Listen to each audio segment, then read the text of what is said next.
Good morning students. BEd second year अर्थात BEd द्वितीय वर्ष बीएड सेकेंड ईयर में पेपर 10th जिसका नाम है क्रिएटिंग एंड इंक्लूसिव एजुकेशन अर्थात एक समावेशी शिक्षा का निर्माण यूनिट 5 इकाई 5 के अंतर्गत आज हम जानेंगे adapting the classroom learning environment अर्थात शिक्षण कक्ष में अधिगम वातावरण का अनुकूलन। अध्यापक को निम्नलिखित कक्षा प्रबंधन तथ्य ध्यान में रखने चाहिए। नंबर 1 शारीरिक वातावरण की व्यवस्था। नंबर 2 अनुदेशात्मक वातावरण का संगठन। नंबर 3 शैक्षिक तकनीकी का प्रयोग तथा अन्य शिक्षण संसाधनों का प्रबंध, जिसमें नंबर 1 आपका आता है अरेंजिंग द फिजिकल एनवायरनमेंट अर्थात शारीरिक वातावरण की व्यवस्था। शारीरिक वातावरण की व्यवस्था के लिए विभिन्न लोगों ने अपने सुझाव निम्नलिखित प्रकार से दिए हैं। नंबर 1 फर्श डेस्क पर पड़ी हुई वस्तुओं को तथा अन्य उपकरण अथवा कक्षा संबंधी बाधाओं को हटाकर सुरक्षित तथा बाधा रहित वातावरण की सुनिश्चितता करनी चाहिए। नंबर 2 तापमान प्रकाश ध्वनि वायु प्रवाह तथा आकर्षक साज सज्जा के माध्यम से कार्य परिस्थिति को सुखद बनाना चाहिए। ऐसे फर्नीचर का प्रयोग करना चाहिए जो आरामदायक स्थायी व्यावहारिक तथा क्रियात्मक हो।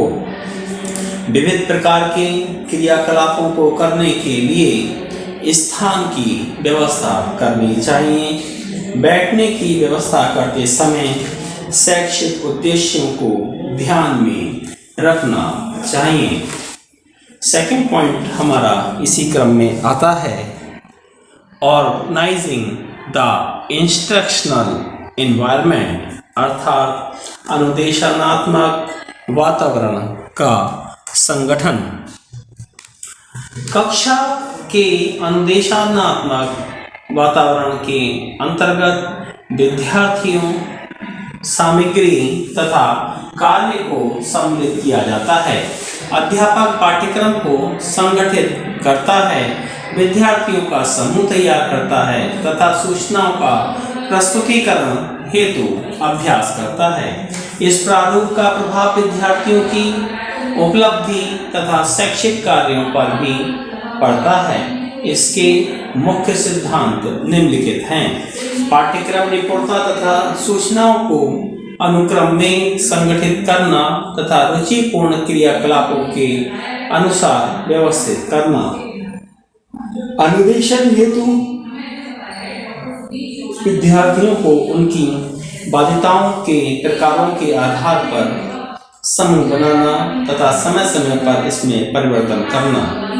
पर्यवेक्षण अभ्यास हेतु व्यवस्था करना एवं विद्यार्थियों को स्व अनुदेशनात्मक सामग्री प्रदान करना। व्यवस्थित अभिलेख प्रक्रिया का प्रयोग बाधित बालकों की योग्यता अनुसार तथा उनके अनुरूप होना चाहिए। अनुदेशन का स्वरूप व्यापक होना चाहिए। थर्ड पॉइंट इसी क्रम में आता है यूजिंग एजुकेशनल टेक्नोलॉजी शैक्षिक तकनीकी का प्रयोग। शैक्षिक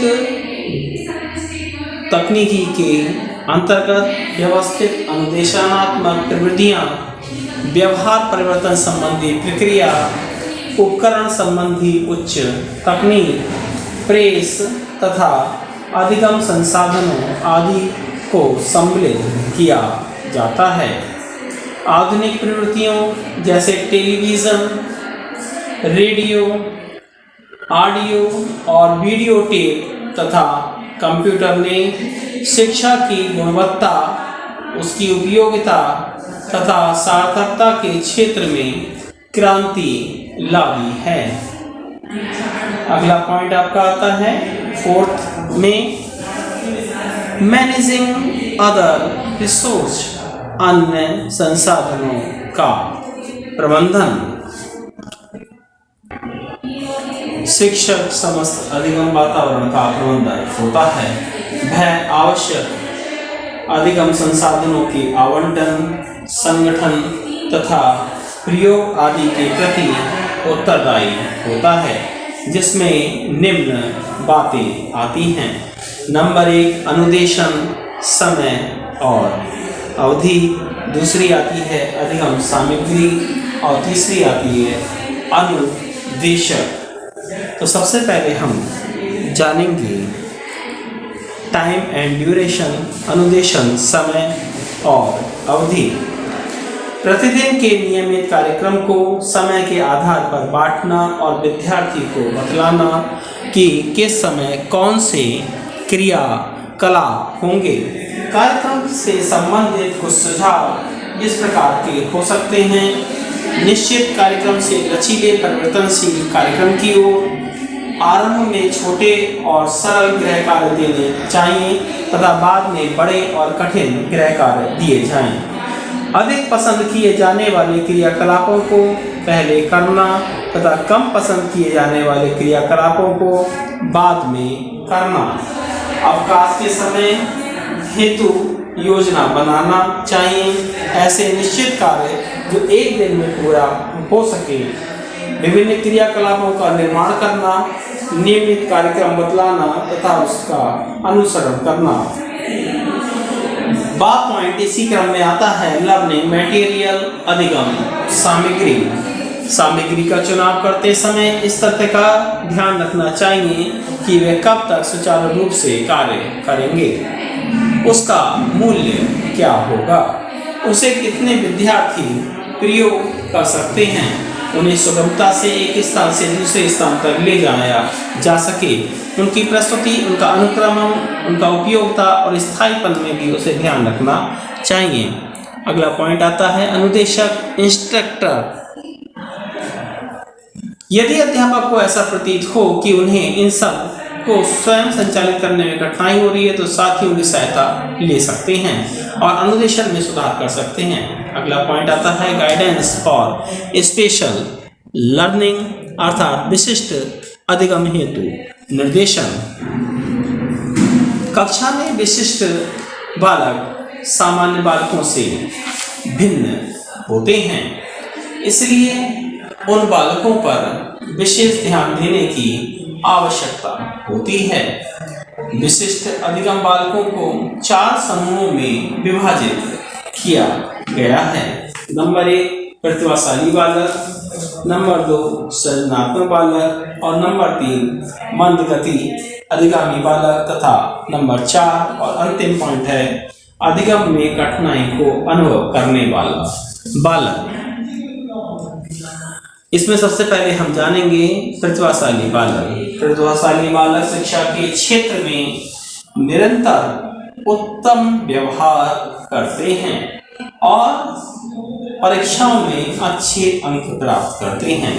मानसिक रूप से भी और कार्यक्षमता की दृष्टि से भी ये बालक श्रेष्ठ होते हैं। शिक्षा संस्थाओं में ऐसे छात्र 10 से 15% तक होते हैं। सृजनात्मक छात्र वे छात्र कहलाते हैं जो कुछ नया रचनात्मक कर दिखाते हैं। सृजनात्मक बालक नवीन तत्वों, विचारों और परिकल्पनाओं का प्रतिपादन करते हैं। वे अपनी समस्याओं के समाधान में नए आयामों का प्रयोग करते हैं। उनका प्रयास और उनका व्यवहार असाधारण होता है। समस्या तथा परिस्थिति की परिभाषा वे अपने ढंग से करते हैं। तीसरा बिंदु आता है मंद गति अधिगामी बालक। मंद गति अधिगामी बालक इस प्रकार के बालक सीखने में सामान्य बालकों से अधिक समय लेते हैं। इन्हें शैक्षिक बाधित बालक भी कहते हैं। अधिगम की गति इनकी बहुत मंद होती है। अधिगम बाधित बालक किसी शारीरिक तथा मानसिक दोष के कारण बालक को सीखने में बाधा उत्पन्न होती है। जैसे दृष्टि दोष के कारण एक अक्षर को दो अक्षर दिखाई देते हैं। इन छात्रों के परामर्श तथा निर्देशन के लिए आवश्यक है कि इनकी पहचान ठीक से की जाए तथा निर्देशन प्रक्रिया को इनकी आवश्यकताओं के संदर्भ में प्रस्तुत किया जाए। अगला पॉइंट आपका आता है गाइडेंस फॉर स्लो लर्निंग, अर्थात मंद गति अधिगामी बालक हेतु निर्देशन। इस प्रकार के छात्रों के निर्देशन हेतु अधोलिखित अवयवों तथा प्रविधियों को प्रस्तुत किया जाता है तथा निम्न सोपानों का अनुसरण किया जाता है। कक्षा की अंतर प्रक्रिया का निरीक्षण तथा गृह कार्यों का अवलोकन करना, निदानात्मक परीक्षणों का उपयोग करना, इनका निर्माण भी किया जा सकता है। प्रक्षेपण परीक्षणों का प्रयोग करना, निर्देशन की दृष्टि से छात्रों की पहचान करना, अधिगम की कठिनाइयों के कारणों का विश्लेषण करना, वैकल्पिक आयाम का नियोजन करना जिससे कठिनाइयों का समाधान किया जा सके, समन्वित शिक्षा का उपयोग करना, नियोजन आयामों का उपयोग करना और प्रस्तुत किए गए आयामों का आकलन करना। साथ ही अनुभव के आधार पर चयनित आयामों का ही प्रयोग किया जाना चाहिए। इन्हें कुछ कठिन गृह कार्य तथा प्रयोगात्मक कार्य भी दिए जाने चाहिए। इन प्रतिभाशाली बालकों हेतु समृद्धि कार्यक्रमों, अतिरिक्त पुस्तकों के अध्ययन की व्यवस्था भी की जानी चाहिए। शैक्षिक गति में वृद्धि तथा प्रोन्नति हेतु पाठ्यक्रम को कम समय में पूरा करने का प्रयास किया जाता है। प्रतिभाशाली बालकों की कक्षा की व्यवस्था पृथक रूप से की जाती है। Thanks for watching. धन्यवाद।